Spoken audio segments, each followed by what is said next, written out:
Hi, welcome to episode 19 of Pink's Picks, recommendations from a retired English teacher. I bought today's title, The Life We Bury, for a buck. What a deal! At my local library last January. In the warmth of the Sun Belt, I was drawn to the sepia-toned, serene, snowy scene, and I was intrigued by the description on the back and the awards that it has won. Published in 2014, this is Allen Eskens' first book.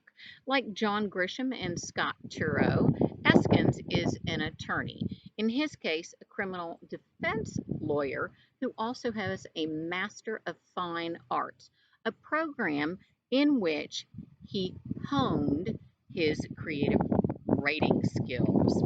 With 54 chapters in only 300 pages, The Life We Bury is similar in structure to a James Patterson piece, easy to pick up, put down, and speed through, which, if you're a fan of any of the aforementioned writers, you will definitely want to do. This is a crime novel, but it reads at first like an investigative journalism piece.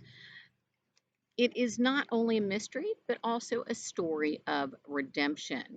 Our first person retrospective narration begins when our 21-year-old protagonist is on his way to a nursing home to complete an assignment for his college English class, where he has to interview an elderly person and write a biography, telling about their struggles and forks in the road that made them who they are. I love the voice of Joe, who is torn between his devotion to his autistic brother and alcoholic mother and his burning desire to attend and hopefully graduate from college, thus escape his dysfunctional upbringing. Eskens excels at characterizing a kid who has had to be the adult in his family since his very earliest memory. Regarding his aspirations, Joe says his high school counselor had never mentioned the word college in any of our meetings. Maybe she could smell the funk of hopelessness that clung to my secondhand clothing.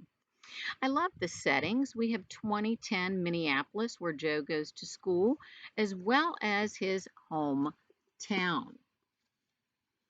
Many people have never heard of Austin, Minnesota, and those that have heard of it know it because of Spam, a salted pork product that never rots and feeds soldiers and refugees all over the world.